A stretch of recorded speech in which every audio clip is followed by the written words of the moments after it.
we've got armor-shredding revolvers and military beasts that paint the sky with lead. Just grab your ear protection first.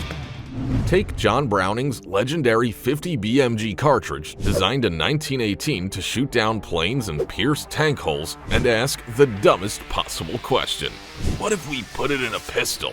That's the Triple Action Thunder. This single-shot hand cannon weighs 5.4 kilograms, measures 43 centimeters overall, and chambers the same 12.7 by 99 millimeter round used by the Barrett M82 sniper rifle and the M2 Browning machine gun. It debuted at SHOT Show 2004 as a prototype and never reached production. Why? Well, because firing a 50 BMG out of your hand is exactly as insane as it sounds. The Thunder uses a high-efficiency muzzle brake plus a nitrogen recoil controller hydraulic shock absorber to keep your wrists attached to your body. That footage shows water bottles getting absolutely vaporized at point blank, the kind of damage you usually need a rifle for. Today, surviving prototypes are collector unicorns, prized by people who think a Desert Eagle is for tourists. Strap in, cause the GAU-8 Avenger isn't just a gun, it's the heart of the A-10 Warthog, and the entire plane was literally built around it. This 30mm 7-barrel rotary cannon spits depleted uranium armor-piercing rounds at 1,013 meters per second and a fixed cyclic rate of 3,900 rounds per minute. That's the legendary brrr sound from every combat clip you've ever seen. Each shell weighs 0.69 kilograms and the gun's recoil hits 45 kilonewtons, more thrust than one of the A-10's 2 jet engines. Translation, when this thing fires, it literally slows the plane down. The Avenger shreds tanks, IFVs, bunkers, and anything else the Soviets ever bolted armor to. It's also mounted on the Dutch Goalkeeper naval defense system to swat incoming missiles near Invincible-class aircraft carriers. It is worshipped in Battlefield and in Call of Duty after 1400 scores kill streak and every modern military shooter. If you hear the brrr, congratulations, he wasn't coming after you. Russia's NSV Utes was great until the USSR collapsed and the factory ended up in Kazakhstan. So Russia handed Degtyarev plant a brief: build something better. The result is the Kord, K-O-R-D, a 12.7 by 108 millimeter gas-operated monster that fires 650 to 750 RPM with muzzle velocities of 860 meters per second and range 2,000 meters on ground targets. The Kord rides on T-90 and T-14 Armata tanks, but here's the absurd part. It's the world's first heavy machine gun light enough to fire from a bipod, even from the hip if your shoulders can take it. Soldiers have done it on video. Real Terminator energy. With BS-41 tungsten core armor-piercing rounds, it punches through 20 millimeters of steel at 750 meters. And through walls, and through engine blocks, and through whatever's hiding behind them. The Type 74 is China's modernized version of the Soviet LPO-50, and somehow it's still in active service with the People's Liberation Army. While most armies retired flamethrowers in the 1970s, Beijing decided that some problems are best solved with a jet of burning thickened diesel. Unlike the fireball effects you see in movies, real flamethrowers, like the LPO-50, shoot 40 to 50 meters with a sticky, burning liquid that clings to everything it touches. The Type 74 carries two 4-liter fuel tanks, making it lighter while keeping its bite. Instead of a pilot light, it uses electrically detonated compression cartridges, meaning it actually works in Arctic cold where Western flamethrowers froze solid. Also, the flame projector is disguised as a light machine gun, complete with a totally pointless bipod, so enemy snipers won't immediately target the operator. These clips show combat engineers staging exercises straight out of a Cold War newsreel. It's basically a fire hose from hell that turns any fortification into an oven. The Pfeifer Zeliska is what happens when a revolver has an identity crisis and thinks it's a cannon. This Austrian beast is widely considered the most powerful production revolver on Earth, chambered in the legendary 600 Nitro Express elephant cartridge. It weighs 6 kilograms, almost as heavy as a bowling ball, with a 33.5 centimeter ported barrel and a 5-shot cylinder forged from tungsten steel alloy. The cylinder alone weighs 2 kilograms. Each round costs around $40 and launches a 900 grain bullet at roughly 462 meters per second, generating about 6,225 joules of muzzle energy. That's roughly 8 times the punch of a .44 Magnum. The whole revolver runs about $17,000 with a gold-plated hammer, gold inlaid engraving, and a price tag that says, "I'm not for hunting, I'm for showing off." Most videos show shooters bracing both-handed against the recoil. Skip the ear protection and you'll catch a literal concussion, but that's exactly why he made it into the Guinness Book of World Records. The GAU-19 is what happens when you take the minigun and ask, but what if 50 cal? This 3-barrel electric Gatling gun fires 12.7 by 99mm NATO at a selectable 1,000 or 2,000 rounds per minute. Compared to its 7.62mm little brother, M134, the GAU-19 is bigger, heavier, and way meaner. Each round leaves the barrel at around 880 meters per second, with effective range out to 1,800 meters and slant range pushing 6 kilometers. So that small boat 800 meters away is already done. It can be mounted on Humvees, Black Hawks, naval aircraft, and aircraft pods. Plus, load it with Mark II 11 Raufoss explosive rounds, and it's basically a baby autocannon. Pirates and small boat swarms hate this thing, and I think I know why. When Holland & Holland declined to build wealthy hunter William Feldstein another 600 Nitro Express in 1985, his answer was the most expensive flex in firearms history. Well, then build me a 700. The result is one of the most powerful sporting cartridges ever made. The 700 Nitro Express launches a 1,000 grain, 65-gram bullet at 610 meters per second, generating 12,100 joules of muzzle energy. That's roughly 4 times a .308 Winchester. The custom double rifle weighs 9 kilograms just to keep the shooter from getting hospitalized. Recoil clocks in at 217 joules, 10 times the kick of a .308. Most clips show grown men visibly thrown backward by the blast, like someone hit them with a ram. Originally built to drop charging elephants in Cape Buffalo at point-blank range, the rifles cost upwards of $200,000, and a single round runs about $100. H&H has only built 17 of them, ever. And if the 700 Nitro is an earthquake, the 950 JDJ is a meteor strike. This is the largest center-fire rifle ever made, firing a 24.1mm. That's a workout. The rifle itself, known as the Fat Mac, weighs about 23 kilograms, which is the only thing keeping it from exploding the shooter's shoulder upon firing. Its bullet weighs 230 grams and leaves the barrel at 670 meters per second with around 52,450 joules of muzzle energy. That's over 40 times an AR-15 round and roughly triple a 50 BMG. Without that break, free recoil hits 270 joules, nearly double a 20mm anti-tank rifle.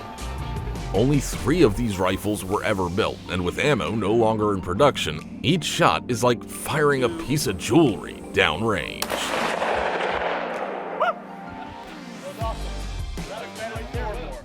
The Saiga 12 is what happens when you take the legendary reliability of an AK-47 and give it a 12-gauge shotgun appetite. This semi-automatic, and sometimes fully automatic, beast uses a gas-operated system to cycle shotgun shells as fast as you can pull the trigger. Whether you're using a 10-round stick mag or a 30-round drum, it turns any hallway into a no-fly zone. In these destruction videos, the Saiga is shown sawing through trees or obliterating rows of watermelons in heartbeats. It's a favorite of competitive shooters and special forces alike because of its sheer versatility, and in the hands of someone like John Wick, it's less of a gun and more of a delete button for anything within 50 meters. If you've ever wanted a machine gun that fires grenades, congratulations, the Mark 19 has you covered. This 40mm belt-fed automatic grenade launcher has been Uncle Sam's bunker buster since the 1970s, and it's still ripping in 2026. Cyclic rate of fire is 375 RPM with practical sustained fire around 60 RPM because, well, it's hurling 40 by 53mm grenades. Mark 19 has a maximum range of 2,212 meters, and each M430 high-explosive dual-purpose round has a 5-meter radius of the blast, a 15-meter wound radius, and punches through 51mm of rolled homogeneous armor on a direct hit. It means most APCs and IFVs are toast. The launcher itself weighs 35 kilograms and rides on everything. It is heavy, it is loud, and it is capable of turning a quiet field into a Michael Bay movie in roughly 3 seconds. Have a meteor go crash, and it's all like crawl. This is the sawed-off double barrel, aka the street howitzer. Take a regular 12-gauge double barrel, saw the barrels down under 46 centimeters, chop the stock to a pistol grip, and now you got a monster that fits under a long coat. Each shell carries 9 lead pellets of double-aught buckshot flying out around 400 meters per second. With no choke to keep the pellets together, the spread goes wide the second they leave the barrels. Just look at this. One shot and a plank turns into a sieve. Inside 10 meters, nothing survives a direct hit. Past that range, accuracy is more of a polite suggestion. The recoil is monstrous, but forget about aiming. This is a point-and-pull weapon, no time to think, and that's why Mad Max chose it as a main tool. Picture a 6-shot revolver. Now, imagine each chamber holds a 40mm grenade. Ladies and gentlemen, the M32A1, the U.S. Marine Corps' designated Delete the Room tool. Built by Milcor USA, this beast weighs around 8.6 kilograms loaded and dumps all 6 40 by 46mm rounds downrange in roughly 3 seconds if your trigger finger has any commitment. Just imagine, maximum range, 400 meters, accurate point target range, 150 meters, and each high-explosive grenade has a 5-meter blast radius and chews through light vehicles like wet cardboard. The cylinder is spring-driven and rotates automatically after each shot, so all you have to do is pull and point. Watching the slow-mo of a grenade flying out and detonating across a field is genuinely unhinged. The Mini Uzi is essentially the original Icon's angry little brother who clearly has zero chill. It packs a legendary reputation into a frame so small you can basically hide it under a light jacket. But don't let its size fool you. This little monster spits lead at a blistering 950 to 1100 rounds per minute. With a muzzle velocity of 375 meters per second, it can empty a 20-round magazine before the first casing hits the ground. The shorter bolt is the secret. Effective range tops out at 100 meters, but this isn't a long-range tool.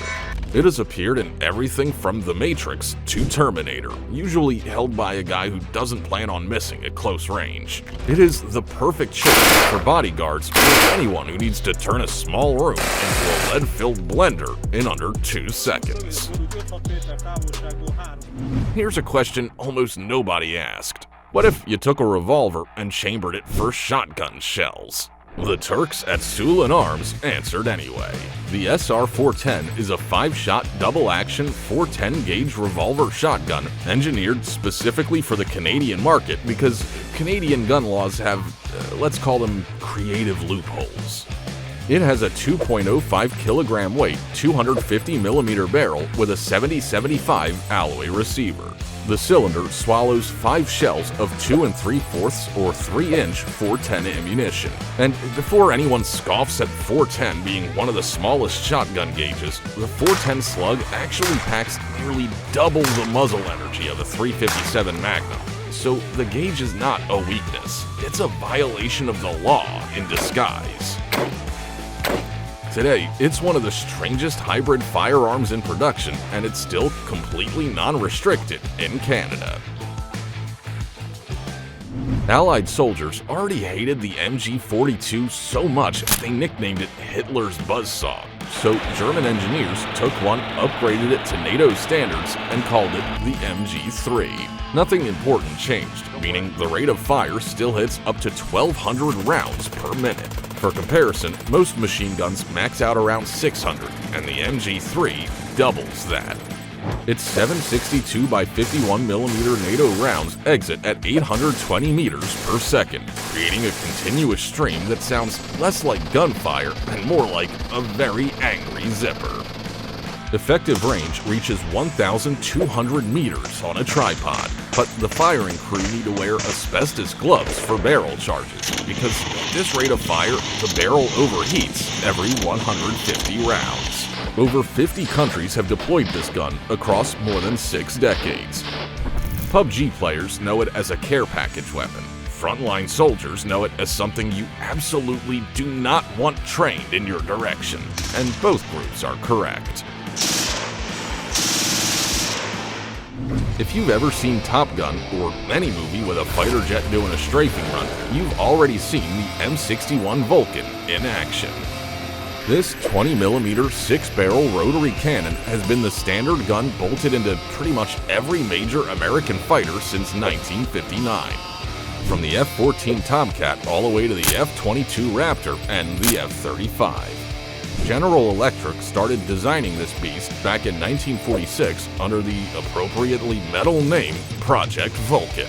And somehow, the design is still doing its job nearly 80 years later. The numbers are completely insane. 6,000 rounds per minute on the standard M61A1, climbing to 6,600 RPM on the lighter M61A2 in the F-22, with each round leaving the barrel at 1,036 meters a second. At full chat, the gun spits 100 rounds per second, which is why pilots only fire it in 1 to 2 second bursts, unless they want to empty their entire 511-round drum in under 5 seconds. But here's where it gets really wild.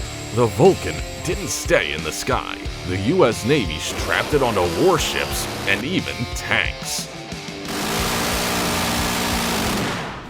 Commonly known as the Bouncing Betty, the S-mine is the most terrifying frog that can jump on you. This World War II German anti-personnel mine doesn't just explode in the ground. When triggered by a tripwire or pressure, a small charge launches the mine 0.6 to 1.5 meters into the air before it detonates. At waist height, it sprays 360 steel balls and scrap metal in every direction with a lethal radius of 20 meters. In historical training films, the bounce happens so fast you can't even blink before the fragmentation cloud hits.